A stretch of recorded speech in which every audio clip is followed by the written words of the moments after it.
So apparently, a policy that didn't amount to jack shit is back on the menu, being floated around.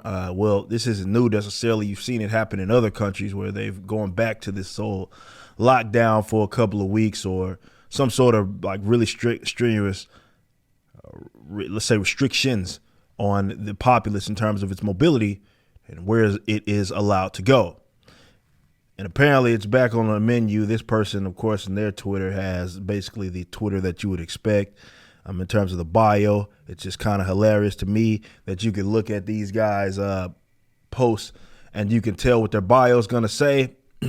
Typical stuff, hashtag resist, anti-racist hashtag BLM, hashtag LGBT bullshit. But they said, would you agree to stay home? She's asking. Would you agree to stay home for 2 weeks in a lockdown if doctors said it would end the pandemic? And I don't want to focus too much on her retardation because, yeah, I mean, you can't, there's not much to say about that. But I have a different take on it.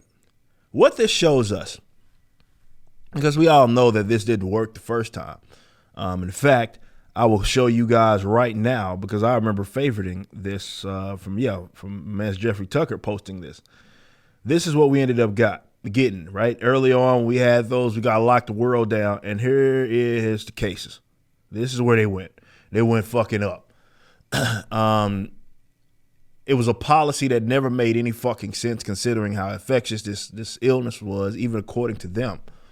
Yet for whatever reason, we spent, in some cases, more than 2 weeks, depending on where you're at, a long time just locking people down. You had people's businesses being ruined in the first, just being told to fuck down. I know people that are in like kind of the venue business who they had to end up letting that go because of, there was no recovery, no recouping the fees. And yet still, there are folks that are advocating that we do a policy, 2 weeks to slow the spread, which changed in meaning, by the way. You do remember that. That changed in meaning. You can go watch my videos back in April and all of that. I'm not going to bore you with the details, but I will say this. What this does show, if there's a take to be had on this, is that this shows that you can influence a populace and convince a populace to do basically fucking anything. And it doesn't even have to make sense. So I'm actually going to have a different take. And I'm going to put the ball in the court of the conservatives. And the conservatives I'm talking about are the ones that are chicken shit. You know, the guys that in the event that you talk about some sort of change that is actually meaningful, they'll say that it's unrealistic. We can't do that. We can't afford to do that. There's China. Especially when you talk about decentralization efforts. I need you to pay attention to the last fucking 2 years. The last 2 years, the world has been flipped on its head unlike anything we have ever seen. Ever. Not in modern history. And all it took was a virus with a 99% survival rate in order for that to happen. That's it. That's all it took. And the world got flipped on its head. You adopted policies and procedures that made no fucking sense that were just, you ask yourself prior to, February of 2020, you'd have been like, there's no fucking way I'm going to be going everywhere having a diaper on my face wherever I go.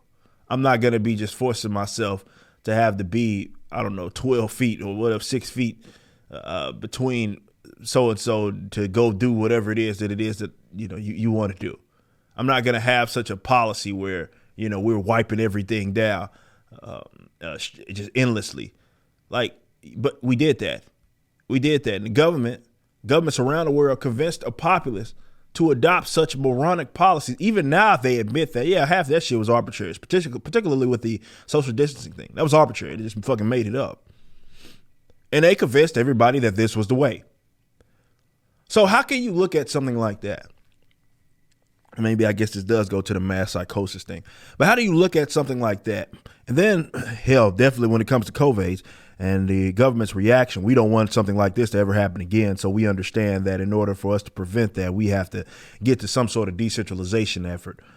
And we pushed for that, and you can best believe there's going to always be some chicken shit ass conservative, which you can argue they're controlled opposition. Sometimes they like to wear eye patches and shit. But they will then tell you what you're advocating is somehow unrealistic. It's a pipe dream. We could never do it. And meanwhile, the social justice left and the authoritarian left has convinced a bunch of people to put diapers on their face, and they're still doing it all around the fucking country.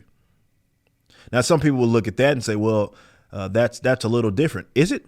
Because again, I'm asking you to look at it through the lens, which may seem impossible. Look at it through the lens of what you were living, or the life that you were leading prior to February of 2020. Just look at it. This is unheard of.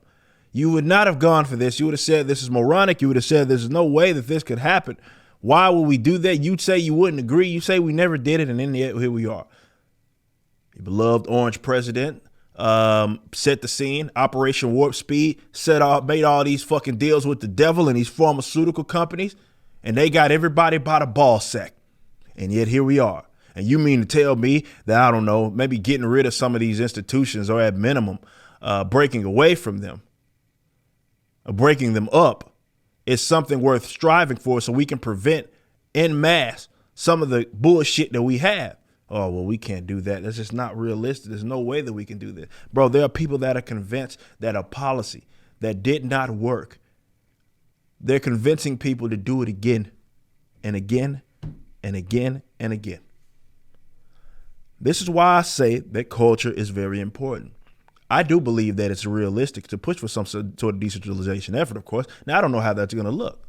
Maybe it's breaking up of the federal, like a complete dissolving of the federal government. Maybe the countries break up in four. I don't know what it actually is going to look like. But obviously, I think we can agree us sharing a government with people that hate us is not necessarily the way forward. Because this is funny. They say, well, decentralization can't happen unless there's a civil war. Well, what do you think we heading right now if this shit keeps up? Answer me that. So with that being said, if we in order to change the hearts and minds of folks, I do believe that a lot of folks are taking it the wrong way, that are on the side of liberty, thinking that the ideas alone were going to be convincing enough that we could just convince people by way of using our words, and just leading with the facts and logic and reason and all that shit, and forgetting that the people that you're trying to convince are unreasonable people. Therefore, you have to appeal to their emotion. This is why I talk about culture so much. And if we do that, and people look at that as, because we got enough intellects and think tanks and shit, people look to that as an actual means to get some shit done, I think the world would change. Let's say, if we're keeping it unique to America, the country would change. Because it's only unrealistic until it's not. That's all I'm saying. You just watched a clip from my podcast, For Canon's Sake. Catch us live at 12 p.m. throughout the week over at youtube.com/YoungRipper59 and follow us over at odyssey.com/@YoungRipper59. If you want to watch the entire video cast after the show is over, just be sure to become a member on the YouTube channel. Of course, the full audio portion of the podcast is available for free on all major digital platforms, or just visit forcanonsake.com.